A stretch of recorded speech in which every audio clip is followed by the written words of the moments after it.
പരിശുദ്ധ അമ്മയെക്കുറിച്ച് ജപമാല പ്രാർത്ഥനയുടെ ലുത്തിനിയായിൽ എഴുതിയിരിക്കുന്ന ഒരു വാക്കാണ് സ്വർഗത്തിൻ്റെ വാതിലെ.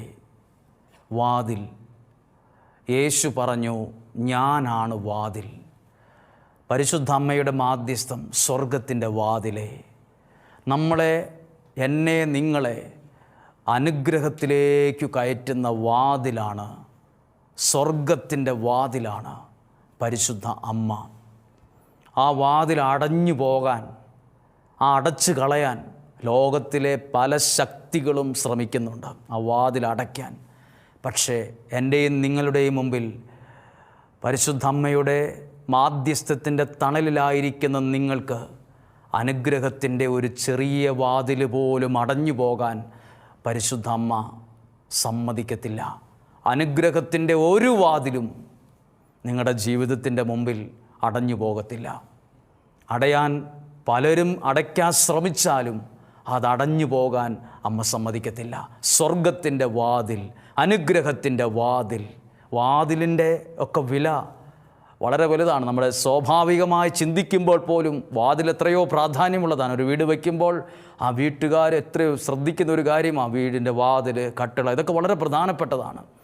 സ്വർഗത്തിൻ്റെ വാതിലിനെ കുറിച്ചാണ് പറയുന്നത്. വീട് വയ്ക്കുമ്പോൾ മേടിച്ചു വയ്ക്കുന്ന ഇത്ര ലക്ഷം രൂപയുടെ വാതിലിനെ കുറിച്ചല്ല, അനുഗ്രഹത്തിലേക്ക് നമ്മളെ കയറ്റുന്ന സ്വർഗത്തിൻ്റെ വാതിലിനെ കുറിച്ചാണ് നമ്മളിന്ന് ചിന്തിക്കുന്നത്. ചിലർ പറയാറില്ലേ, എൻ്റെ മുമ്പിൽ ഒരു വഴിയും ഇല്ല കേട്ടോ, എൻ്റെ മുമ്പിൽ എല്ലാ വഴികളും അടഞ്ഞു. ചിലരൊക്കെ ആത്മഹത്യ ചെയ്തത്, കയറെടുത്ത് കഴുത്തിലിട്ട് മരിച്ചത് അവരുടെ ഒറ്റ നോട്ടത്തിൽ അവരുടെ മുമ്പിൽ എല്ലാ വഴികളും അടഞ്ഞപ്പോഴാണ്. ചിലർ ഈ നമ്മളിൽ നിന്ന് വേർപിരിഞ്ഞു പോയത് ചിലർ എഴുതി വച്ചിട്ടാണ് മരിച്ചത്. അവരുടെ ഡയറിയിൽ ഒരു പേപ്പറിൽ എഴുതി വച്ചിരുന്നു, അവർ മരിക്കുന്നതിന് മുമ്പ് എനിക്ക് മുമ്പിൽ ഒരു വഴിയുമില്ല, എൻ്റെ മുമ്പിൽ എല്ലാ വഴികളും അടഞ്ഞു. അങ്ങനെ പറയരുത്. നിങ്ങളുടെ മുമ്പിൽ ഒരു വഴിയും അടഞ്ഞിട്ടില്ല. എല്ലാ വഴികളും അടഞ്ഞു എന്ന് നിങ്ങളുടെ സ്വാഭാവിക മനസ്സ് നിങ്ങളോട് പറയുമ്പോഴും ഈ വേദപുസ്തകം നിങ്ങളോട് പറയുന്നു, വഴികൾ അടഞ്ഞിട്ടില്ല, ദൈവം വഴികളെ തുറക്കും. ഈ 3-ാം ദിവസം വഴി തുറക്കുന്നൊരു ദിവസമാണ്. പരിശുദ്ധ അമ്മയുടെ മാധ്യസ്ഥത്തിൻ്റെ ഫലമായി അടഞ്ഞ വഴികൾ തുറന്ന് ഒരു നല്ല വാതിൽ അവിടെ ഉണ്ടാവും. നല്ലൊരു വഴി ദൈവം നമുക്ക് ഒരുക്കും. എന്ത് കാര്യത്തിലാണ് വഴി അടഞ്ഞെന്ന് തോന്നിയത്? ജീവിതത്തെ നോക്കിയിട്ട് ഏത് കാര്യത്തിലാണ് നിങ്ങൾ ഈ വഴി അടഞ്ഞു, ഇനി എനിക്ക് മുന്നോട്ട് പോകാൻ പറ്റില്ല, ആ വാതിൽ ദൈവം നിങ്ങൾക്ക് തുറക്കും. അത് പരിശുദ്ധ അമ്മയുടെ മാധ്യസ്ഥം വഴി അവിടെ ഒരു അത്ഭുതം നടന്നിരിക്കും. അങ്ങനെ ഒരു അത്ഭുതം നടക്കുമ്പോൾ അത് വീട്ടിൽ തന്നെ പറയരുത്. നിങ്ങൾ ശാലോമിലേക്ക് വിളിച്ച് ഞങ്ങളുടെ ജീവിതത്തിൽ ഈ വചന ശുശ്രൂഷയുടെ അനുഗ്രഹം ഉണ്ടായെന്ന് ദയവ് ചെയ്ത് നിങ്ങൾ അറിയിക്കണം. ഈ നിമിഷം അതിനുവേണ്ടിയാണ് പ്രാർത്ഥിക്കുന്നത്. ഞാൻ നിങ്ങളെ കാണുന്നില്ലെങ്കിലും നിങ്ങളുടെ അടഞ്ഞ വഴികളെ പ്രാർത്ഥനയിൽ കണ്ടുകൊണ്ടാണ് ആ വിഷയത്തിനുവേണ്ടി പ്രാർത്ഥിക്കുന്നത്. ചിലർ പറയുന്നു, എൻ്റെ മകളുടെ വിവാഹം എങ്ങനെ നടക്കാൻ, ആ വാതിൽ അടഞ്ഞു കിടക്കുവാണ്. അല്ല, ആ വാതിൽ ദൈവം തുറക്കും. അതിന് സാധ്യതകളില്ലെന്ന് തോന്നിയാലും ദൈവം തുറക്കും. കാരണം പരിശുദ്ധ അമ്മ സ്വർഗത്തിൻ്റെ വാതിലാണ്. സ്വർഗത്തിൻ്റെ വാതിൽ, അനുഗ്രഹങ്ങൾ ഇരിക്കുന്നത് സ്വർഗത്തിലാണ്. അനുഗ്രഹത്തിൻ്റെ വാതിലാണമ്മ. ആ വാതിൽ അടയാൻ സമ്മതിക്കില്ല. ഒരുപാട് പേരുടെ ജീവിതങ്ങളുടെ അടഞ്ഞ വഴികളെ തുറന്ന ഒരു ദൈവമുണ്ട്. വിശുദ്ധ ഗ്രന്ഥത്തിൽ എഴുതിയിട്ടുണ്ട്. 1 കൊരിന്തോസുകാർക്ക് എഴുതിയ ലേഖനം 16:9 എഴുതിയിരിക്കുകയാണ്, ഫലപ്രദമായി പ്രവർത്തനിക്കാൻ ദൈവം എനിക്കൊരു വലിയ വാതിൽ തുറന്നിരിക്കുന്നു എന്ന്. ചുമ്മാ ആരോ ഒരു പുസ്തകം ലൈബ്രറിയിൽ എടുത്ത് വായിച്ചപ്പോൾ കിട്ടിയിട്ട് പോയിന്റ് കുറിച്ച് വെച്ചതല്ല. ഒരാളുടെ അനുഭവം പൗലോസ്ലീഹ പറയുവാണ്, ഫലപ്രദമായി പ്രവർത്തിക്കാൻ. ചുമ്മാ എന്തെങ്കിലും പ്രവർത്തിക്കാനല്ല, വിജയിക്കുന്ന ചില പ്രവൃത്തികൾ ചെയ്യാൻ. അതാ ഫലപ്രദമായ പ്രവൃത്തികൾ ചെയ്യാൻ ദൈവം എനിക്കൊരു വലിയ വാതിൽ തുറന്നിരിക്കുന്നു എന്ന്. ഇത് നിങ്ങൾക്കും പറയാൻ ഇടവരട്ടെ. പ്രാർത്ഥിക്കുന്ന, നിയോഗം വച്ച് ഈ ശുശ്രൂഷയിൽ പങ്കെടുക്കുന്ന നിങ്ങളും പറയും, എനിക്കും ദൈവം ഫലപ്രദമായി പ്രവർത്തിക്കാൻ ഒരു വാതിൽ തുറന്നു തന്നു എന്ന്.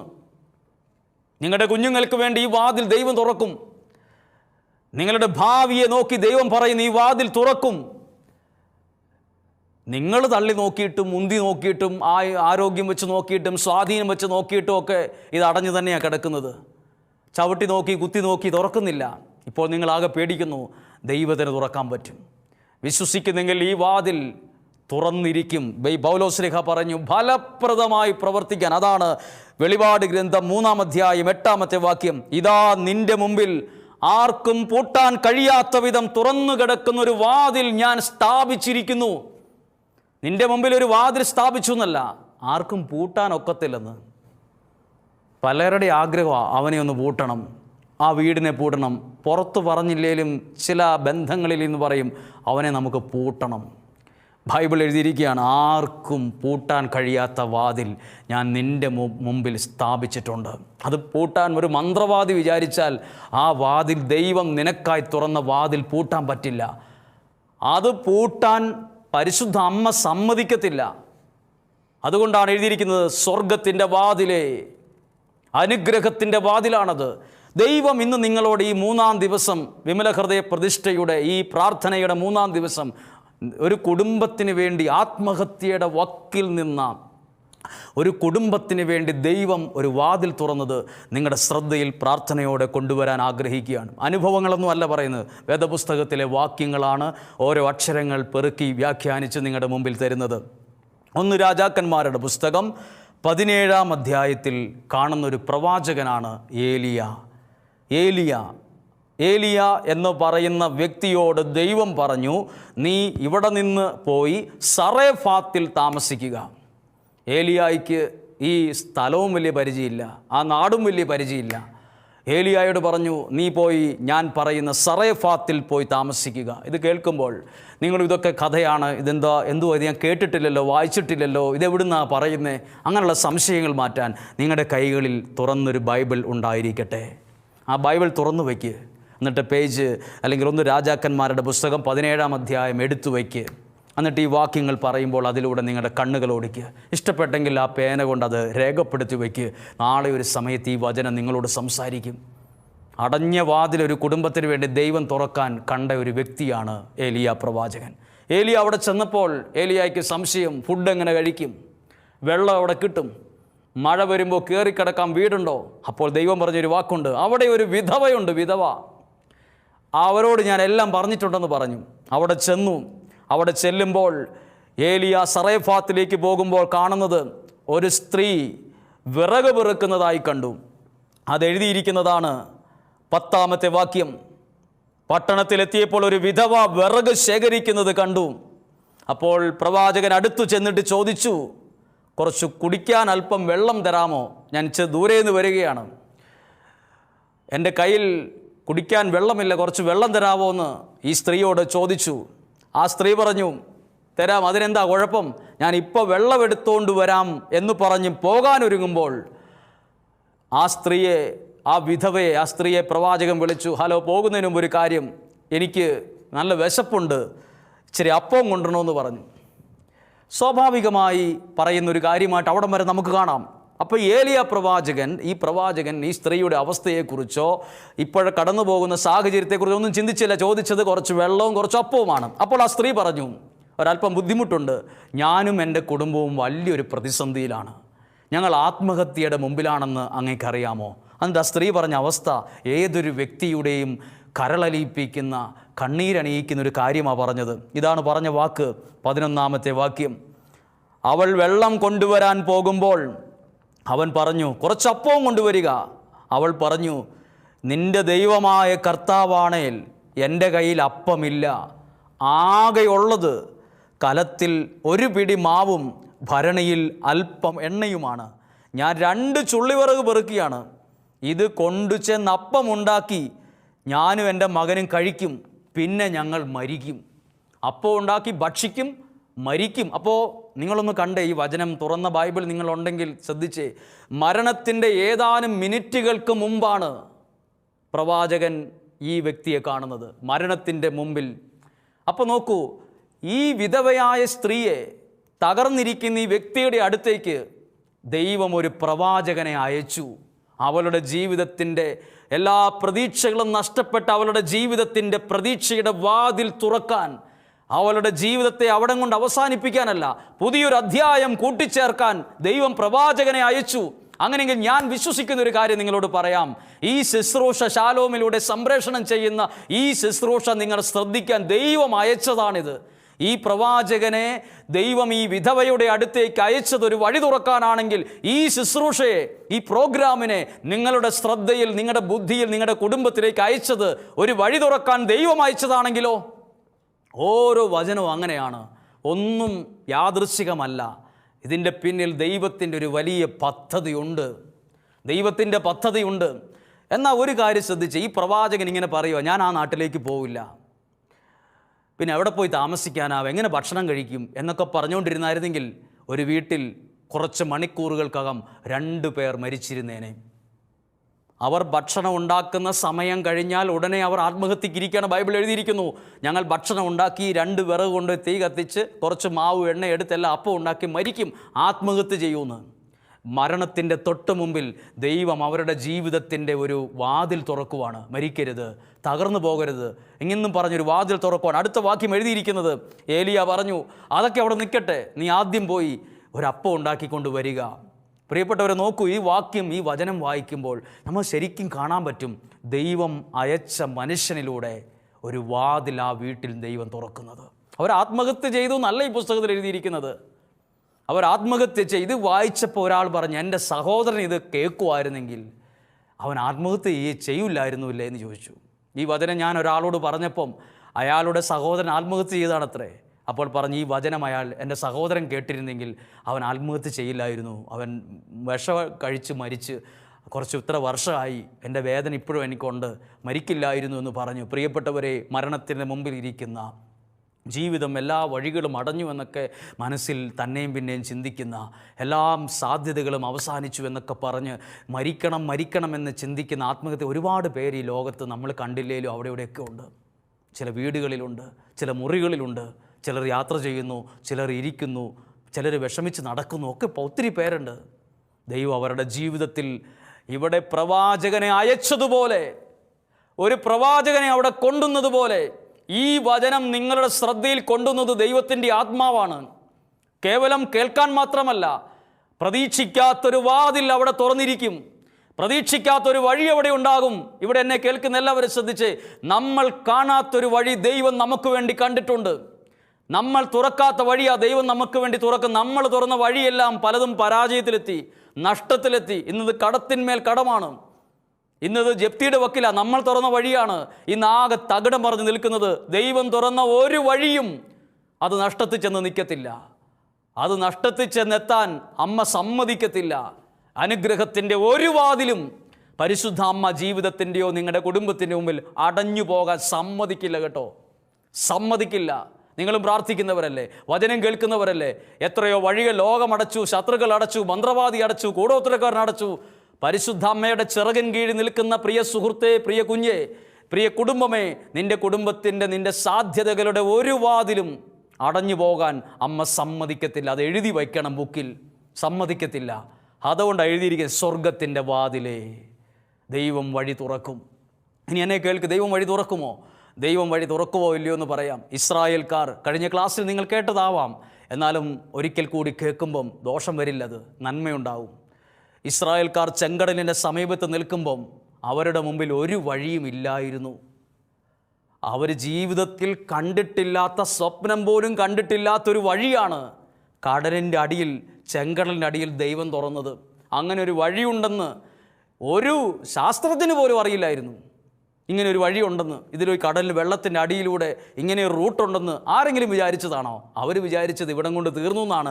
ഈ സ്ത്രീയെപ്പോലെ ആകെ പ്രശ്നമായി, കുറച്ച് മാവും കുറച്ച് എണ്ണയേ ഉള്ളൂ, ഇതാണ് ഞങ്ങളുടെ ഇപ്പോഴത്തെ സാഹചര്യം, അവിടെ ഒരു വഴിയുമില്ല, ഞങ്ങൾ മരിക്കാനിരിക്കുകയാണ് പ്രവാചക എന്ന് പറയുമ്പം പ്രവാചകനിലൂടെ ദൈവം ആ കുടുംബത്തിൽ തുറന്നത് ഒരു പുതിയ വഴിയാണ്.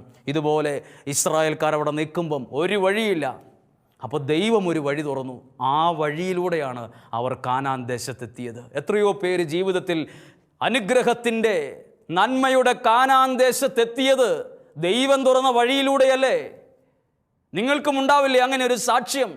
ഒരു കുടുംബം എന്നോട് പറഞ്ഞു, ഞങ്ങൾ കന്നുകാലിക്കൂട് പോലുള്ളൊരു വീട്ടിലാണ് താമസിച്ചത്, നല്ലൊരു ഭക്ഷണമില്ലായിരുന്നു, നല്ലൊരു കസേരയില്ലായിരുന്നു, നല്ലൊരു കട്ടിലില്ലായിരുന്നു, എന്തിനു പറയണ ഒരു വീട് പോലും ഇല്ല, ഒരു നല്ല വാതിൽ പോലും ഞങ്ങളുടെ വീടിനില്ലായിരുന്നു.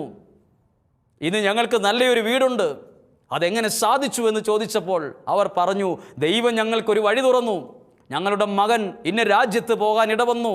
ദൈവം തുറന്നതുകൊണ്ടാണ്. ഞങ്ങളുടെ മക്കളെക്കാൾ മിടുക്കരായ പലരും ഈ ഒരു ചുറ്റളവിൽ തന്നെ ഉണ്ടായിരുന്നു. ഞങ്ങളുടെ മകൻ ആഗ്രഹിച്ച് അതിൻ്റെ പ്രോസസ്സ് നീങ്ങിയപ്പോൾ എല്ലാ കാര്യങ്ങളും ദൈവമായിട്ട് അത് തുറന്ന് പെട്ടെന്ന് ആ കാര്യങ്ങൾ സാധിച്ചു. ചെന്നപ്പോൾ അല്പം ബുദ്ധിമുട്ടുണ്ടെങ്കിലും അവിടെ അനുഗ്രഹമുള്ള ഒരു നല്ലൊരു ജോലി ദൈവം ഒരുക്കി തന്നു. കുടുംബമായി അവർ അവിടെയാണ്. സാമ്പത്തിക ബുദ്ധിമുട്ടുകളൊക്കെ മാറ്റി ദൈവം ഇന്ന് അനുഗ്രഹത്തിൻ്റെ നിലയിലെത്തിച്ചത് ദൈവം തുറന്നൊരു വഴിയിലൂടെ പോയത് കൊണ്ടാണ്. ദൈവം തുറന്ന വഴിയിലൂടെ നിങ്ങളെ കൊണ്ടുപോകുന്നത് പരിശുദ്ധ അമ്മയാണ്. ദൈവം തുറന്ന വഴിയിലൂടെ നിങ്ങളെ ഒരു കേടുമില്ലാതെ, ഒരു കുഴപ്പവും വരാതെ, ഒരു പരിക്കും പറ്റാതെ അമ്മ നിങ്ങളെ കൊണ്ടുപോകും. ഈ വചനങ്ങളെല്ലാം ശ്രദ്ധിച്ച് ഒന്ന് പ്രാർത്ഥിക്കാനും ഒന്ന് ചിന്തിക്കാനും ഒരുങ്ങിക്ക്. ഇതാ ഒരു കുടുംബം, എല്ലാ വഴികളും സാധ്യതകളും അസ്തമിച്ചു പോയൊരു കുടുംബം, ആത്മഹത്യ ചെയ്യണമെന്ന് ചിന്തിച്ച് നടന്നിരുന്നൊരു കുടുംബത്തെ പ്രവാചകനെ അവിടെ കൊണ്ടുവന്നു. ഇതാണ് ദൈവത്തിൻ്റെ സമയം. 2 ദിവസം കഴിഞ്ഞിട്ടാണ് വരുന്നെങ്കിൽ ചീഞ്ഞു നാറാൻ തുടങ്ങിയ 2 ശരീരങ്ങൾ ആ വീട്ടിൽ കണ്ടായേനെ. ഒരു 10 മണിക്കൂർ കഴിഞ്ഞ പ്രവാചകൻ അവിടെ വരുന്നെങ്കിൽ 2 പേരുടെ ജീവിതം ഈ ഭൂമിയിൽ നഷ്ടപ്പെട്ടേനേയും. അതിന് മുമ്പേ, സെക്കൻഡുകൾക്ക് മുമ്പേ, മിനിറ്റുകൾക്ക് മുമ്പേ ദൈവം അവിടെ ഒരാളെ കൊണ്ടുവന്നൊരു പ്രവാചകനെ. പ്രിയപ്പെട്ടവരെ, ദൈവം തുറക്കുന്ന വഴിയിൽ അത്ഭുതമുണ്ട്. ദൈവം തുറക്കുന്ന വഴിയിൽ വലിയ അഭിഷേകമുണ്ട്. ദൈവം തുറക്കുന്ന വഴിയിൽ നല്ല വിടുതലുകളുണ്ട്. നമുക്ക് പ്രാർത്ഥനയോടെ ഇരുന്ന് ഈ വചനം ശ്രദ്ധിക്കുമ്പോൾ കേട്ട ആദ്യത്തെ കാര്യം, സ്വർഗത്തിൻ്റെ വാതിലാണ് പരിശുദ്ധ അമ്മ. ആ വാതിലിലൂടെ നമ്മൾ ഇന്ന് പ്രവേശിക്കുകയാണ്. ഇങ്ങനെയൊരു വാതിൽ നിങ്ങളുടെ മുമ്പിൽ തുറന്നിരിക്കും. അത് വിശ്വസിച്ച് ആത്മാവിലാണ് പറയുന്നത്. നിങ്ങളുടെ മുമ്പിൽ അടഞ്ഞ വഴികളെ ദൈവം തുറക്കും. ഈ ശുശ്രൂഷയിലൂടെ ഇങ്ങനെയുള്ള അത്ഭുതങ്ങളാണ് നിങ്ങൾ കാണാൻ പോകുന്നത്. എല്ലാ വഴികളും അടഞ്ഞു എന്ന് പറഞ്ഞു നിൽക്കുന്ന ഈ വ്യക്തി എന്തു സംഭവിച്ചുവെന്ന് അടുത്ത ഭാഗത്തിലേക്ക് വരുന്നപ്പോൾ കാണാൻ പറ്റും. 13-ാമത്തെ വാക്യം, മരിക്കുമെന്ന് പറഞ്ഞിട്ട് എഴുതിയിരിക്കുന്നു, ഏലിയ അവളോട് പറഞ്ഞു, ഭയപ്പെടണ്ട, നീ ചെന്ന് പറഞ്ഞതുപോലെ ചെയ്യുക. എന്നാൽ ആദ്യം അതിൽ നിന്ന് ചെറിയൊരപ്പമുണ്ടാക്കി എനിക്ക് കൊണ്ടുവരണം. പിന്നെ നിനക്കും നിൻ്റെ മകനും വേണ്ടി ഉണ്ടാക്കിക്കൊള്ളുക. എന്തെന്നാൽ താൻ ഭൂമിയിൽ മഴ പെയ്യിക്കുന്നതുവരെ കലത്തിലെ മാവ് തീർന്നു പോവുകയില്ല, ഭരണിയിലെ എണ്ണ വറ്റുകയുമില്ല എന്ന് ഇസ്രായേലിൻ്റെ ദൈവമായ കർത്താവ് അരുളി ചെയ്തു. ഇനി ഒരു കാര്യം കേട്ടെ. ഈ 17-ാം അധ്യായത്തിൻ്റെ 16-ാമത്തെ വാക്യം എത്തി നിൽക്കുമ്പം ഈ കുടുംബത്തിന് എന്ത് സംഭവിച്ചു എന്ന് എഴുതിയിട്ടുണ്ട്. ഈ കുടുംബത്തിന് എന്ത് സംഭവിച്ചു? വഴി അടഞ്ഞ് ശ്വാസം മുട്ടിപ്പോയോ? തകർന്നു പോയോ? വീണു പോയോ? നശിച്ചു പോയോ? ഇല്ലാതായി പോയോ? ശൂന്യമായി പോയോ? എഴുതിയിരിക്കുന്ന വാക്ക് 17-ാം അധ്യായം 16-ാമത്തെ വാക്യം, ഏലിയ വഴി കർത്താവ് അരുളി ചെയ്തതുപോലെ കലത്തിലെ മാവ് തീർന്നു പോയില്ല, ഭരണിയിലെ എണ്ണ വറ്റിയുമില്ല. ആ സ്ത്രീ കുറച്ച് നിമിഷങ്ങൾക്ക് മുമ്പ് പറഞ്ഞത്, കുറച്ച് മാവും കുറച്ച് എണ്ണയേ ഉള്ളൂ, എല്ലാ വഴികളും അടഞ്ഞു, പ്രവാചക ഞങ്ങൾ മരിക്കാനിരിക്കുകയാണ്, ഈ അപ്പം ഉണ്ടാക്കി തന്ന ഞാനും എൻ്റെ മകനും മരിക്കുമെന്ന് പറഞ്ഞ വ്യക്തി മരിച്ചു എന്നല്ല എഴുതിയിരിക്കുന്നത്, തീർന്നു എന്നല്ല എഴുതിയത്. അവരുടെ ജീവിതത്തിൽ ദൈവം പുതിയ വാതിലുകളെ തുറന്നു എന്നാണ് എഴുതിയിട്ടുള്ളത്. വാതിലുകളെ തുറക്കുന്നൊരു ദൈവമുണ്ട്. അതുകൊണ്ട് ഈ ഒരു സമയം, ഈ കേട്ട വചനത്തിൻ്റെ ഈ വിമല ഹൃദയ പ്രതിഷ്ഠയുടെ 3-ാം ദിവസം ആർക്കും പൂട്ടാൻ കഴിയാത്ത വിധം പൗലോസ് ശ്ലീഹ പറഞ്ഞതുപോലെ ഫലപ്രദമായി പ്രവർത്തിക്കാൻ കഴിയുന്ന നല്ലൊരു വാതിൽ നിനക്ക് വേണ്ടി ദൈവം തുറക്കും. ഈ 3-ാം ദിവസം, ഈ 3-ാം ദിവസം നിനക്ക് വേണ്ടി ദൈവം തുറക്കും. ഒരു നിമിഷം കണ്ണുകളടച്ച് നിങ്ങളായിരിക്കുന്ന സ്ഥലത്ത് ഏത് നിരാശയോ ഡിപ്രഷനോ പരാജയമോ തകർച്ചയോ കുറ്റബോധമോ എവിടെയാണ് നിങ്ങൾ ഇരിക്കുന്നത്? എവിടെയാണ് നിങ്ങൾ അങ്ങനെ ഒതുങ്ങിയിരിക്കുന്നത്? അവിടെയാണ് ദൈവം ഇന്ന് ഈ വചനം അയക്കുന്നത്. അവിടെയാണ് ദൈവം ഇന്ന് വഴി തുറക്കുന്നത്. നിങ്ങളോട് പലരും പറഞ്ഞു, ഇനി വഴിയൊന്നും തുറക്കത്തില്ല, ഇനി വേറെന്തേലും പണി പോയി നോക്ക്, വേറെന്തേലും വഴി നോക്കാം. ദൈവം ഒരു വഴി നിനക്ക് വേണ്ടി കണ്ടിട്ടുണ്ട്. ലോകത്തിലൊരു മനുഷ്യനും കണ്ടിട്ടില്ലാത്ത വഴിയാണ് ഇസ്രായേൽക്കാർക്ക് ദൈവം തുറന്നത്. അത് ചെളിയുള്ള കല്ലുള്ള കുപ്പിച്ചില്ലുകൾ കൊണ്ട് നിറഞ്ഞ് ആകെ ബുദ്ധിമുട്ടുള്ളൊരു വഴിയല്ല, ഉണങ്ങിയ ഒരു നിലം. അത് ലക്ഷ്യത്തിലെത്തുന്ന വഴിയാണ്. ഇടയ്ക്ക് വെച്ച് വെള്ളം കയറി ശ്വാസം മുട്ടി അവർ വെള്ളത്തിൽ മുങ്ങിച്ചത്തു എന്നല്ല, മുങ്ങി മരിച്ചു എന്നല്ല, ലക്ഷ്യസ്ഥാനത്തേക്ക് അവരെ കൊണ്ടുചെന്ന വഴി. ഇത് നിന്നോടാ പറയുന്നത്, നിങ്ങളുടെ കുടുംബത്തോടാ പറയുന്നത്. ദൈവം നിന്നെ എത്തിക്കേണ്ടിടത്ത് എത്തിക്കാനുള്ള അനുഗ്രഹത്തിൻ്റെ ഒരു വഴി തുറന്നിട്ടുണ്ട്. ദൈവം ഒരു വഴി തുറക്കും.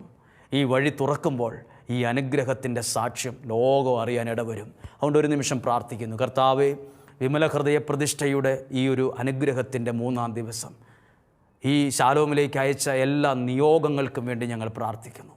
എല്ലാ പ്രാർത്ഥനാ നിയോഗങ്ങൾക്ക് വേണ്ടി ഈ ജപമാല സഖ്യത്തിലുള്ള ആയിരക്കണക്കിന് കുടുംബങ്ങളുണ്ട്. ഈ ഒരു സഖ്യത്തോട് ചേർന്നിരിക്കുന്ന ലക്ഷക്കണക്കിന് വ്യക്തികൾ ദൂരത്തും സമീപത്തും വിവിധ രാജ്യങ്ങളിലും വിവിധ സ്ഥലങ്ങളിലും ഉണ്ട്. എല്ലാവരെയും ആത്മാവിൽ ചേർത്ത് വയ്ക്കുന്നു. അനേകർ ഇനിയും ഈ സഖ്യത്തിൽ ചേരാനിടയാകട്ടെ. ഓരോരുത്തർക്കും ഒരു അനുഭവം പറയാനുണ്ടാകട്ടെ.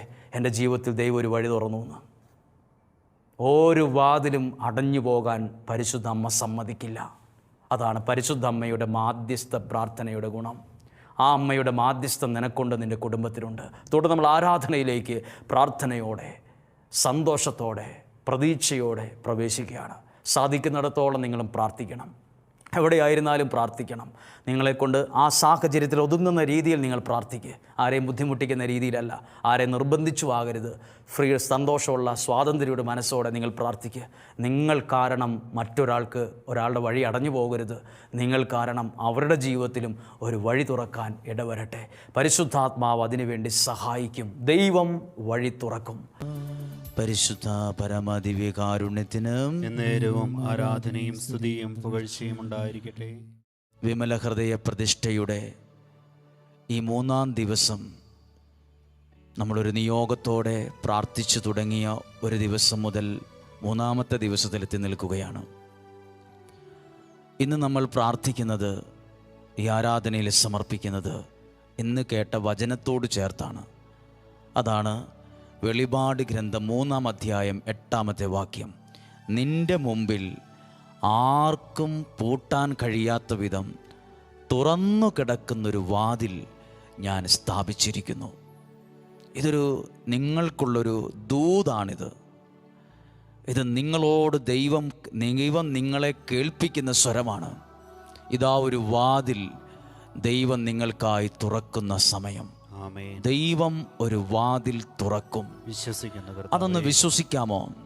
ദൈവം ഒരു വാതിൽ തുറക്കും. എന്നെ കേൾക്കുന്ന വിവിധ രാജ്യങ്ങളിൽ, വിവിധ കുടുംബങ്ങളിൽ, വിവിധ സാഹചര്യങ്ങളിൽ ഇരുന്ന് ആരാധനയിൽ പങ്കെടുക്കുന്ന എല്ലാവരോടും സ്വർഗത്തിലെ ദൈവത്തിൻ്റെ ദൂതാണ്. ആർക്കും പൂട്ടാൻ കഴിയാത്ത വിധം തുറന്നു കിടക്കുന്നൊരു വാതിൽ ഞാൻ നിന്റെ മുമ്പിൽ ഇതാ സ്ഥാപിച്ചിരിക്കുന്നു. അതാർക്കും പൂട്ടാൻ കഴിയില്ല. ഒരുപാട് വഴികളും വാതിലുകളും നമ്മുടെ അനുഭവത്തിലുണ്ട്. അതൊക്കെ പലതും പൂട്ടിപ്പോയി. പലതും നമുക്കത് വിഷമവും നിരാശയും തന്ന വാതിലാണ്. പക്ഷേ ഈ വാതിൽ അങ്ങനെയല്ല. ഇത് ദൈവം നിനക്കും നിൻ്റെ കുടുംബത്തിനും നിൻ്റെ ഭാവിയെ മുന്നിൽ കണ്ട് സ്ഥാപിച്ചിരിക്കുന്ന, മറ്റൊരാൾക്ക് പൂട്ടാൻ കഴിയാത്ത വാതിലാണ്. അങ്ങനെ ഒരു വാതിൽ തുറക്കണമെന്ന് നിങ്ങൾ ആഗ്രഹിക്കുന്നെങ്കിൽ, നിങ്ങൾ ചിലർ പറയാറില്ലേ, ഒത്തിരി പേരുടെ പ്രാർത്ഥനാ നിയോഗ, ദൈവം ഒരു വാതിൽ തുറന്നിരുന്നെങ്കിൽ, ദൈവം എന്നെ ജീവിതത്തിൽ ഒരു വാതിൽ തുറന്നായിരുന്നെങ്കിൽ. അങ്ങനെയെങ്കിൽ ആ നിയോഗം മുഴുവൻ ഇപ്പോൾ ഈ പരിശുദ്ധ കുർബാനയിലെ ഇന്നും ജീവിക്കുന്ന ദൈവസാന്നിധ്യത്തിലേക്ക് കൊടുത്തുകൊണ്ട് നമ്മളൊന്ന് പ്രാർത്ഥിക്കുകയാണ്. പ്രാർത്ഥിക്കാൻ പോവുകയാണ്, സ്തുതിക്കുകയാണ്. സ്തുതിക്കുമ്പോൾ ദൈവം ആ ഒരു സ്തുതിപ്പിൻ്റെ ഭാഗമായി ഒരു വാതിൽ തുറക്കും. ഇന്നലത്തെ ആരാധനയിൽ പറഞ്ഞൊരു വാക്യം ഓർമ്മയുണ്ടോ? പൗലോസും ശീലാസും സ്തുതിച്ചപ്പം ചങ്ങലകൾ പൊട്ടിയെന്ന് മാത്രമല്ല, അവരുടെ മുമ്പിൽ അടച്ച് പൂട്ടിയ വാതിൽ, അത് ജയിലിൻ്റെ വാതിൽ, നമ്മുടെ വീടിൻ്റെ മുറികളിൽ സ്ഥാപിച്ചിരിക്കുന്ന നോർമൽ വാതിലല്ല, ഒരു ജയിലിൽ സ്ഥാപിച്ചിരിക്കുന്ന വാതിൽ. അത് ഇടിച്ചാലും കുത്തിയാലും ഒന്നും പെട്ടെന്നൊന്നും ആർക്കും തകർത്ത് പുറത്ത് രക്ഷപ്പെടാൻ കഴിയാത്ത അത്ര ശക്തിയുള്ള വാതിലാണ്. ആ വാതിലിനെ വരെ അവരുടെ പ്രാർത്ഥനയ്ക്ക് ഉത്തരമായി ദൈവം തുറന്നു തന്നു. ദൈവം ഒരു വാതിൽ തുറക്കും. അങ്ങനെയെങ്കിൽ നിങ്ങളുടെ കരങ്ങളൊന്ന് അല്പം ഉയർത്തിപ്പിടിച്ച് ദൈവത്തിൻ്റെ സന്നിധിയിലേക്ക് ആ ജീവിതത്തെ കൊടുത്ത് പരിശുദ്ധ അമ്മയുടെ വിലയേറിയ മാധ്യസ്ഥമൊന്ന് ചേർന്ന് നിന്നുകൊണ്ട് സകല രക്തസാക്ഷികളോടും സകല വിശുദ്ധരോടും ഇന്ന് ലോകം മുഴുവൻ അർപ്പിച്ച എല്ലാ വിശുദ്ധ ബലികളോടും ചേർത്ത് ഈ ആരാധനയിൽ ഇന്നും ജീവിക്കുന്ന ദൈവ സാന്നിധ്യത്തോട് ചേർന്ന് നിന്നുകൊണ്ട്, ചേർത്ത് നിങ്ങളെയും നിങ്ങളുടെ കുടുംബത്തെയും നിർത്തിക്കൊണ്ട് ഈ ആരാധനയിൽ നിങ്ങളുണ്ട്. ഈ ആരാധന നിങ്ങളുടെ പ്രാർത്ഥനയുണ്ട്, നിങ്ങളുടെ ആവശ്യങ്ങളുണ്ട്, എല്ലാം സമർപ്പിച്ച് സ്തുതിക്കുമ്പോൾ ദൈവം ഒരു വാതിൽ തുറക്കും. എത്രയോ പേര് നോക്കിയിട്ട് പറഞ്ഞു, നിൻ്റെ ജീവിതത്തിൽ ഇനി ഒന്നും ശരിയാകില്ല, ഇനി ഒരു വാതിൽ തുറക്കുമെന്ന് എനിക്ക് തോന്നുന്നില്ല. നിനക്ക് വിഷമമൊന്നും വിചാരിക്കണ്ട, ഞാനത് പറയുന്നതുകൊണ്ട് വിഷമമൊന്നും വിചാരിക്കരുത്, എല്ലാ വഴികളും അടഞ്ഞതായിട്ടാണ് എനിക്ക് തോന്നുന്നത്, നീ അതങ്ങ് ഉൾക്കൊള്ളുന്നൊക്കെ പറഞ്ഞിട്ടുണ്ടാവും. പക്ഷേ നമ്മൾ വിചാരിക്കുന്ന പോലല്ല ദൈവത്തിൻ്റെ കൃപയും ശക്തിയും പ്രവർത്തിക്കുന്നത്. ദൈവം ഒരു വാതിൽ തുറക്കും. എത്ര അടഞ്ഞിരിക്കുന്നതാണേലും അത് വിശ്വസിച്ച് ഒന്ന് കണ്ണുകൾ സാധിക്കുമെങ്കിൽ ആയിരിക്കുന്ന സ്ഥലത്ത് അടച്ച് വിശ്വാസത്തിൽ ദൈവ സാന്നിധ്യത്തിലേക്ക് കൊടുത്ത് പരിശുദ്ധ അമ്മയോട് ചേർന്ന് സ്തുതിച്ച് പ്രാർത്ഥിക്കുന്നു. Hallelujah, hallelujah. കർത്താവേ, ഈ വിമല ഹൃദയ പ്രതിഷ്ഠയ്ക്ക് ഒരുങ്ങുന്ന ഓരോ വ്യക്തികളെയും ഓരോ കുടുംബത്തെയും ഇപ്പോൾ സമർപ്പിച്ചുകൊണ്ട് പ്രാർത്ഥിക്കുന്നു. ഒരു വാതിൽ ഇവർക്കായി അങ്ങ് തുറക്കണമേ. അനുഗ്രഹത്തിന്റെ ഒരു വാതിൽ തുറക്കണമേ. സൗഖ്യത്തിന്റെ ഒരു വാതിൽ തുറക്കണമേ. വിടുതലിന്റെ ഒരു വാതിൽ തുറക്കണമേ. പ്രാർത്ഥനയ്ക്ക് ഉത്തരം കിട്ടുന്ന ഒരു വാതിൽ ഇവർക്കായി തുറക്കണമേ. പരിശുദ്ധാത്മാവെ പ്രവർത്തിക്കണമേ. ഏത് ശക്തിയോ ഏത് സാന്നിധ്യമോ നിങ്ങളുടെ ജീവിതത്തിന്റെ ഭാവിയെ അടച്ച് പൂട്ടിയിട്ടുണ്ടെങ്കിൽ ഇതാ ദൈവത്തിന്റെ സാന്നിധ്യം ആ അടച്ച് പൂട്ടിയ വഴികളെ തകർത്ത് ദൈവം ആർക്കും പൂട്ടാൻ കഴിയാത്ത വിധം മറ്റൊരു വാതിൽ നിങ്ങളുടെ ജീവിതത്തിന്റെ മുമ്പിൽ സ്ഥാപിക്കാൻ പോകുന്നു. ദൈവം ഒരു വാതിൽ തുറക്കും. ദൈവം ഒരു വാതിൽ തുറക്കും. നിന്റെ കുടുംബത്തിന് വേണ്ടി ദൈവം ഒരു വാതിൽ തുറക്കും. Hallelujah, hallelujah. കർത്താവേ, ഞങ്ങളത് വിശ്വസിക്കുന്നു, ഞങ്ങളത് ഏറ്റുപറയുന്നു, ഞങ്ങളത് അംഗീകരിക്കുന്നു. അങ്ങയെ സ്നേഹിച്ചുകൊണ്ട് ഞങ്ങൾ സ്തുതിക്കുന്നു. Hallelujah, hallelujah, hallelujah, hallelujah, hallelujah. പ്രിയപ്പെട്ടവരെ, നമുക്കൊരിക്കൽ കൂടി ഈ നിയോഗത്തെ എല്ലാം ചേർത്ത് വെച്ച് നിങ്ങളോട് ആരാധനയുടെ മുമ്പിലിരുന്ന് പറയുന്ന ഒരു കാര്യമാണ്, ദൈവം ഒരു വാതിൽ തുറക്കും. ആമേൻ. വിശ്വസിക്കുന്ന കർത്താവേ, ജപമാല ചൊല്ലി പ്രാർത്ഥിക്കുമ്പോൾ ആ ലുത്തിനിയായിലുള്ളൊരു വാക്കുണ്ട്, സ്വർഗത്തിൻ്റെ വാതിലേ. വാതിൽ, അതായത് അതിൻ്റെ ഒരു വ്യാഖ്യാനം എന്നറിയാമോ?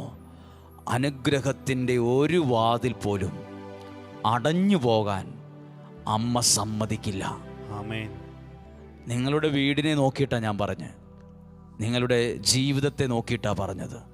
ഇത് വിമല ഹൃദയ പ്രതിഷ്ഠയ്ക്കൊരുക്കമായുള്ള ദിവസത്തെ ശുശ്രൂഷകളാണ്. ഒരു വാതിൽ, ഇന്ന് വരെ 1000 വാതിൽ അടഞ്ഞു പോയിക്കൊള്ളട്ടെ, ചെയ്തതെല്ലാം പരാജയം, തൊട്ടതെല്ലാം തോൽവികൾ, എവിടെയും രക്ഷപ്പെടാൻ പറ്റിയിട്ടില്ല. എല്ലായിടത്തും എനിക്ക് കിട്ടിയത് അടിയും തിക്താനുഭവങ്ങളും മാത്രം. എനിക്ക് തോന്നുന്നത് എൻ്റെ ബുദ്ധിയിൽ എല്ലാ വഴികളും അടഞ്ഞിട്ടേ ഉള്ളൂ. പക്ഷേ ഇന്ന് പ്രാർത്ഥിക്കുമ്പം ഇനിയൊരു വാതിൽ, അനുഗ്രഹത്തിൻ്റെ ഒരു വാതിൽ അടഞ്ഞു പോകാൻ പരിശുദ്ധ അമ്മ സമ്മതിക്കുകയില്ല. നിങ്ങളുടെ കുടുംബത്തിൽ അമ്മയുടെ സാന്നിധ്യം, വഴികളെ തുറക്കുന്ന സാന്നിധ്യം ഉണ്ടാവും. യേശു നിങ്ങളോട് പറയുന്നു, ദൈവം ഒരു വാതിൽ തുറക്കും. ഈ വചനം പറയുമ്പോൾ ഇതെപ്പോഴാണ് ഇതൊരു പാട്ട് പാടി പ്രാർത്ഥിക്കാൻ പോവുകയാണ്. അത് നിങ്ങളോട് അത് ശ്രദ്ധിച്ചത് കൊണ്ടുവന്ന് പ്രാർത്ഥിക്കാൻ ആഗ്രഹിക്കുമ്പോൾ വെളിപാട് ഗ്രന്ഥം 1-ാം അധ്യായം 9 മുതലുള്ള വാക്യങ്ങളിൽ വായിക്കുമ്പോൾ അവിടെ യോഹന്നാൻ എഴുതിയിട്ടുള്ളൊരു ഭാഗമുണ്ട്. എഴുതിയിരിക്കുന്നത് ഇങ്ങനെയാണ്, 1-ാം അധ്യായം 9-ാമത്തെ വാക്യം, നിങ്ങളുടെ സഹോദരനും പീഡകളിലും രാജ്യത്തിലും ക്ഷമാപൂർവമായ സഹനത്തിലും യേശുവിൽ നിങ്ങളോടൊപ്പം പങ്കു ചേർന്നവനായ യോഹന്നാനായ ഞാൻ. ഏത് യോഹന്നാനാന്ന് എഴുതിയിട്ടുണ്ട്? സഹനത്തിലും പീഡകളിലും പങ്കു ചേർന്ന യോഹന്നാനായ ഞാൻ. നമ്മളൊരാളോട് പറയില്ലേ, ഇത്രയും വിഷമിക്കുന്ന ഞാൻ, ഇതുപോലെ യോഹന്നാൻ പറയുവാണ്, സഹനങ്ങളിലൂടെ കടന്നു പോകുന്ന യോഹന്നാനായ ഞാൻ. എന്നിട്ട് എന്താ എഴുതിയെന്നറിയാമോ? യേശുവിനെക്കുറിച്ചുള്ള സാക്ഷ്യത്തെയും പ്രതി ഞാൻ പത്മോസ് എന്ന ദ്വീപിലായിരുന്നു. എന്താണ് പത്മോസ്? അതൊരു ദ്വീപാണ്. ഒറ്റപ്പെട്ടു പോയ യോഹന്നാൻ, എല്ലാ വഴികളും ജീവിതത്തിൽ അടഞ്ഞു എന്ന് തോന്നി വളരെ വിഷമത്തിൽ പത്മോസ് എന്ന ദ്വീപിൽ യോഹന്നാൻ ആയിരിക്കുമ്പം ഒരു കാര്യം സംഭവിക്കുകയാണ്. അങ്ങനെ എഴുതിയിരിക്കുകയാണ്, ഞാൻ കർത്താവിൻ്റെ ദിനത്തിൽ ഞാൻ ആത്മാവിൽ ലയിച്ചിരിക്കെ. ഞാൻ നോക്കുമ്പോൾ എല്ലാ വഴികളും അടഞ്ഞതായി കണ്ട് അങ്ങനെ തകർന്നിരുന്ന് ദൈവ സാന്നിധ്യത്തെ ധ്യാനിക്കുമ്പോൾ എൻ്റെ പിറകിൽ നിന്ന് കാഹളത്തിൻ്റേതുപോയൊരു സ്വരം ഞാൻ കേട്ടു. ഒരു സ്വരം ഞാൻ കേട്ടു. എന്നിട്ട് പറഞ്ഞു, നീ കാണുന്നത് ഒരു പുസ്തകത്തിൽ എഴുതി വയ്ക്കണമെന്ന് യോഹന്നാനോട് പറഞ്ഞു. പ്രിയപ്പെട്ട, ഇത് എഴുതിയിരിക്കുന്ന അടുത്ത പാട്ട് പാടുന്ന പോലെയാണ്. എന്നോട് സംസാരിച്ച സ്വരം എന്താണെന്നറിയാൻ ഞാൻ തിരിഞ്ഞു നോക്കിയപ്പം അടഞ്ഞ ഒരു വാതിൽ കണ്ടു എന്നല്ല എഴുതിയിരിക്കുന്നത്, തുറന്ന ഒരു വാതിൽ യോഹന്നാൻ കണ്ടു. എന്നിട്ട് എന്താ കണ്ടെന്ന് എഴുതിയിട്ടുണ്ട്. എഴുതിയത് ഇങ്ങനെയാണ് എഴുതിയിരിക്കുന്നത്, 12-ാമത്തെ വാക്യം. എന്നോട് സംസാരിച്ച സ്വരം ശ്രദ്ധിക്കാൻ ഞാൻ തിരിഞ്ഞു നോക്കി. സ്വർണ്ണ നിർമ്മിതമായ 7 ദീപപീഠങ്ങൾ ഞാൻ കണ്ടു. ദീപപീഠങ്ങളുടെ മധ്യേ മനുഷ്യപുത്രനെ പോലുള്ള ഒരുവൻ. അവന് പാദം വരെ നീണ്ടുകിടക്കുന്ന മേലങ്കി, മാറോട് ചേർന്ന് സ്വർണം കൊണ്ടുള്ള ഇടക്കച്ച. അവൻ്റെ ശിരസ്സും മുടിയുമാകട്ടെ വെൺമഞ്ഞ് പോലെ, വെൺകമ്പിളി പോലെയും ധവളം പോലെയും, നയനങ്ങളോ തീജ്വാലകൾ പോലെ, പാദങ്ങൾ ചൂളയിൽ ഉരുകിയ പിച്ചള പോലെ, സ്വരം പെരുവെള്ളത്തിൻ്റേതുപോലെ. അവൻ്റെ വലതുകൈയിൽ 7 നക്ഷത്രങ്ങൾ, വായിൽ നിന്ന് പുറത്തേക്ക് വരുന്ന മൂർച്ചയുള്ള ഇരുവല വായ്ത്താൾ, വദനം പൂർണ്ണശക്തിയോടെ പ്രകാശിക്കുന്ന സൂര്യനെ പോലെ.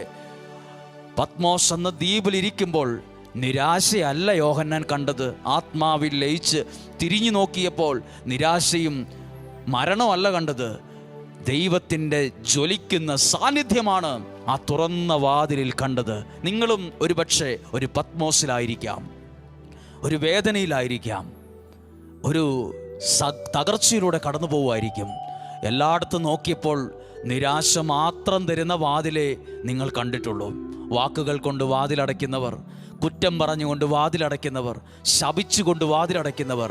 എന്നാൽ പത്മോസ് എന്ന ദ്വീപിൽ യോഹന്നാൻ ഇരിക്കുമ്പോൾ ചുറ്റും അടഞ്ഞ വാതിലാണെങ്കിൽ പിറകോട്ട് കേട്ട സ്വരം തിരിഞ്ഞ് നോക്കിയപ്പോൾ കണ്ടത് തുറന്ന വാതിലിൽ സ്വർണത്തിൻ്റെ തിളക്കത്തോടുകൂടെ നിൽക്കുന്ന ദൈവ സാന്നിധ്യമാണ്.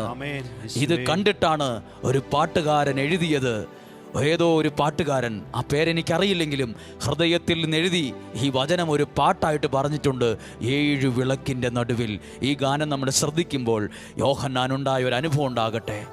യോഹന്നാനുണ്ടായ ഒരു അനുഭവം, ദൈവം ചേർന്ന് നിൽക്കുന്ന അനുഭവം. എന്നിട്ട് പറഞ്ഞൊരു വാക്കുണ്ട് യോഹന്നാനോട്. ആ യോഹന്നാനോട് പറയുന്ന വാക്കാണ്, നിന്റെ മുമ്പിൽ ആർക്കും പൂട്ടാൻ കഴിയാത്തൊരു വാതിൽ ഞാനിതാ സ്ഥാപിച്ചിരിക്കുന്നു. ജീവിതത്തിൻ്റെ പത്മോസിലിരിക്കുന്നവരോട്, ജീവിതത്തിൻ്റെ തകർച്ചയിലിരിക്കുന്നവരോട്, നിങ്ങളോടാ ദൈവം പറയുന്നേ, ഇന്ന് ആർക്കും ഇനി തൊട്ട് പൂട്ടാൻ കഴിയാത്ത അനുഗ്രഹത്തിൻ്റെ ഒരു വാതിൽ ഇതാ നിനക്കായി, നിൻ്റെ കുടുംബത്തിനായി ഞാൻ തുറക്കുന്നു. നമുക്ക് ചേർന്ന് ഒന്ന് പാടി പ്രാർത്ഥിക്കാം. സാധിക്കുമെങ്കിൽ കണ്ണുകളെ അടച്ച് വിശ്വാസത്തോടെ ദൈവകരങ്ങളിലേക്ക് ജീവിതത്തെ കൊടുത്ത് വിശ്വാസത്തോടെ പ്രതീക്ഷയോടെ ഒന്ന് പാടാം. 7 വിളക്കിൻ നടുവിൽ ശോഭ പൂർണ്ണനാ. പത്മോസ് എന്ന ദ്വീപിൽ യോഹന്നാൻ കണ്ടതാണ്. 7 വിളക്കിൻ നടുവിൽ എങ്ങനെയാണ്? ശോഭ പൂർണ്ണനാ. മാറത്ത് പൊൻകച്ചയണിഞ്ഞ് കാണും യേശുവേ. ആദ്യനും അന്ത്യനും നീ മാത്രമേശുവേ. സ്തുതികൾക്കും പുകഴ്ചയ്ക്കും യോഗ്യനേശുവേ.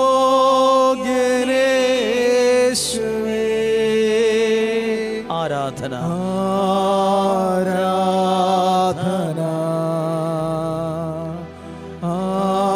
ആരാധന.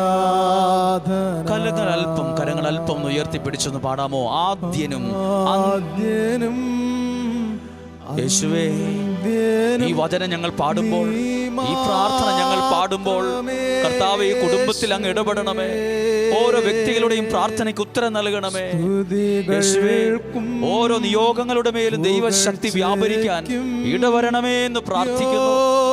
ദൈവത്തിന്റെ സാന്നിധ്യം ഇറങ്ങുന്നു, ദൈവത്തിന്റെ പ്രവൃത്തികൾ വെളിപ്പെടുന്നു. നിങ്ങളുടെ പ്രാർത്ഥനയ്ക്ക് മറുപടി വരുന്നു. പത്മോസ് എന്ന ദ്വീപിലായിരിക്കാം നിങ്ങൾ, വളരെ ഒറ്റപ്പെട്ട ഒരു നിലയിലായിരിക്കാം. ഇതാ ദൈവത്തിന്റെ സാന്നിധ്യം നിങ്ങളോടുകൂടെ, ദൈവത്തിന്റെ സാന്നിധ്യം നിങ്ങളോടുകൂടെ. ഒന്നും കൂടെ ചേർന്ന് പാടുന്നു. അന്ത്യനും നീ മാത്രമേശുവേ. സ്തുതികൾക്കും പുകഴ്ചയ്ക്കും യോഗ്യരേശുവേ. യേശുവേ, ആരാധന ആരാധന. ഇന്ന് നമ്മൾ വചനം കേട്ടപ്പോൾ ഒരു കാര്യം കേട്ടു. വചനം വായിച്ച് ധ്യാനിച്ചപ്പം രാജാക്കന്മാരുടെ പുസ്തകത്തിൽ പ്രവാചകനായ ഏലിയായോട് പറഞ്ഞു, നീ ഇന്ന സ്ഥലത്ത് പോയി താമസിക്ക്. അപ്പോൾ പ്രവാചകൻ ചിന്തിച്ചു, എവിടെ കിടക്കും? അവിടെ എനിക്ക് വീടില്ല, എന്ത് ഫുഡ് കഴിക്കും, എവിടെ കുടിക്കാൻ, എവിടെ നിന്ന് വെള്ളം കിട്ടും? അപ്പോൾ ഇത് മനസ്സിലാക്കി ദൈവം ഈ പ്രവാചകനോട് പറഞ്ഞു, അതൊക്കെ നിനക്ക് തരാൻ ഞാനൊരു വിധവയോട് പറഞ്ഞിട്ടുണ്ട്, നീ മുന്നോട്ട് പോയാൽ മതി എന്ന് പറഞ്ഞു. അവിടെ ചെന്ന് വിറക് പെറുക്കുന്നൊരു സ്ത്രീയെ കാണുന്നു. പ്രവാചകൻ ചോദിക്കുന്നു, കുടിക്കാൻ ഒരല്പം വെള്ളം. ആ സ്ത്രീ അതെടുക്കാൻ പോയപ്പോൾ പറഞ്ഞു, കുറച്ച് അപ്പം ഉണ്ടാക്കിക്കൊണ്ട് വരണം, ഞാൻ അല്പം പട്ടിണിയിലാണ്, അല്ലെങ്കിൽ ദാരിദ്ര്യത്തിലാണ്, വിഷമത്തിലാണ്. അപ്പോൾ ഈ സ്ത്രീ പറഞ്ഞു, പ്രവാചക, അപ്പം തനക്ക് തരണമെന്ന് ആഗ്രഹമുണ്ട്, എൻ്റെ എല്ലാ വഴികളും അടഞ്ഞതാണ്.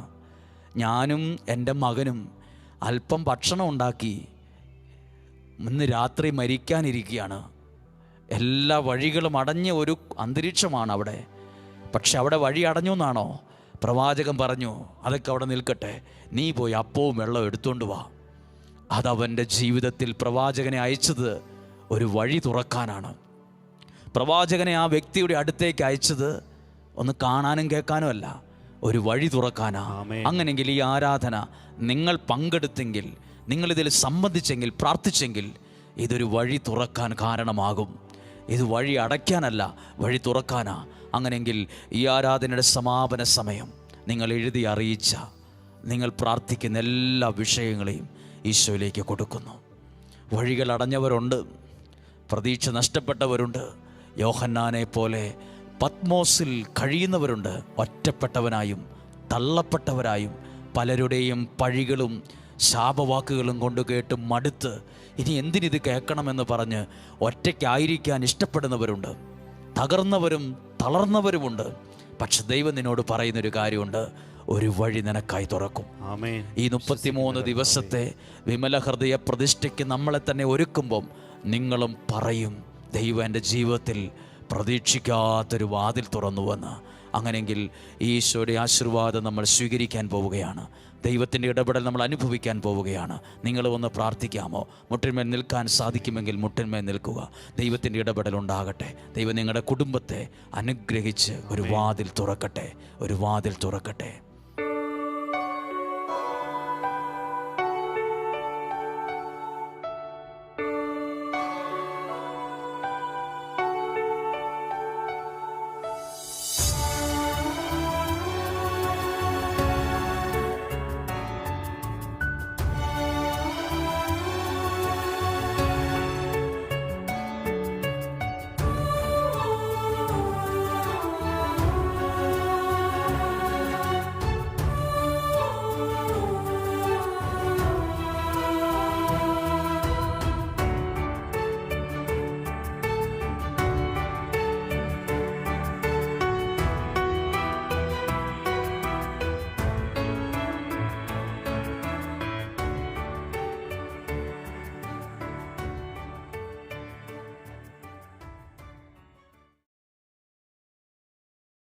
പരിശുദ്ധ പരമ ദിവ്യകാരുണ്യത്തിന് എന്നേരവും ആരാധനയും സ്തുതിയും പുകഴ്ചയും ഉണ്ടായിരിക്കട്ടെ. ഞങ്ങൾക്ക് ദൈവവചനത്തിലൂടെ ഞങ്ങളോട് സംസാരിച്ച പരിശുദ്ധ പരമ ദിവ്യകാരുണ്യത്തിന് എന്നേരവും ആരാധനയും